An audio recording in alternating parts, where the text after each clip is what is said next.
लोकदल के जिलाध्यक्ष सुभाष जी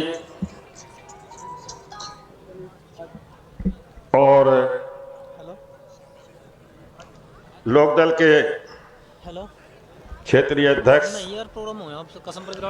कार्यक्रम में मौजूद सम्मानित बुजुर्ग और साथियों, आज ये कार्यक्रम देश और दुनिया के महान किसान नेता, पूर्व प्रधानमंत्री स्वर्गीय चौधरी चरण सिंह जी की याद में संपन्न हो रहा है। जहां तक सवाल है चौधरी चरण सिंह जी का, वो इस देश में एक ऐसे नेता हुए कि जिन्होंने किसान, गांव और गरीब को जीने का रास्ता दिखाया। उन्होंने अपना पूरा जीवन किसान और गरीबों के लिए समर्पित किया और सारे जीवन उनके लिए संघर्ष किया। चौधरी साहब ने देश की आर्थिक स्थिति, किसान और गरीब के हालात, इन परिस्थितियों के ऊपर उन्होंने कई किताबें भी लिखी और देश के किसान को जगाने का काम किया। एक समय ऐसा था कि किसान, मजदूर और गांव का आदमी सरकारी दफ्तरों में भी जाने से डरता था, लेकिन चौधरी साहब ने वो हौसला दिया, चौधरी साहब ने वो रास्ता दिखाया कि किसान, गांव के और गरीब लोग जो है सरकारी दफ्तरों में जाकर अपनी समस्या बताने लगे, अपनी बात कहने लगे। और किसान की खुशहाली के लिए चौधरी साहब ने जितना काम किया, मैं समझता हूं कि दुनिया में किसी नेता ने ऐसा काम नहीं किया।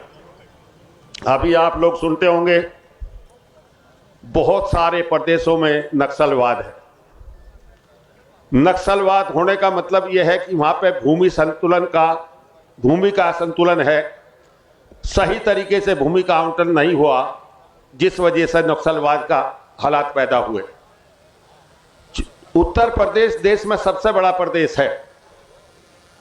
चौधरी साहब ने उत्तर प्रदेश में जो भूमि सुधार लागू किए, चाहे वो जमींदारी खात्मा, चाहे वो जिसका हाल उसकी खेती, चाहे सीलिंग, जिस पर ज्यादा जमीन है उसका बंटवारा, चकबंदी, बहुत सारे कानून उन्होंने इस प्रदेश में भूमि सुधार के ऐसे लागू किए कि जिसकी वजह से यहाँ पे भूमि बंटवारे का संतुलन नहीं हुआ और नक्सलवाद पैदा नहीं हुआ।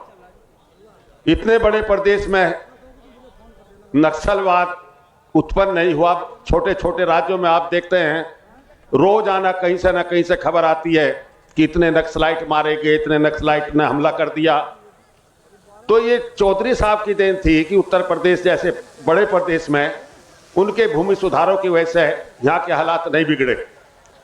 चौधरी साहब के जो भूमि सुधार के कानून थे, बाकी राज्यों ने भी उन्हें अपनाने की कोशिश की, लेकिन वो उन्हें जब अपना पाए तब देर हो चुकी थी। तो जहां तक सवाल है चौधरी चरण सिंह जी का, उन्होंने इस देश के किसान को, गांव को, गरीब को जीने का रास्ता दिखाया और स्वावलंबी होने का उन्होंने दिशा दी। और आज जो हम लोग किसान या हमारे किसान के बीच से हम लोग जो गांव से निकल के आज लोग राजनीति में आप लोगों की सेवा के लिए आगे आए हैं, ये दिशा भी चौधरी चरण सिंह की वजह से हम लोगों को मिली। वही हमारे मार्गदर्शक हैं, वही हमारे प्रेरणा स्रोत हैं, वही हमारे आदर्श हैं। और चौधरी चरण सिंह के रास्ते पर चलकर ही हम आप लोगों की सेवा करते आ रहे हैं, आप लोगों के लिए संघर्ष करते आ रहे हैं, आप लोगों की लड़ाई लड़ते आ रहे हैं, आपकी मदद करते आ रहे हैं।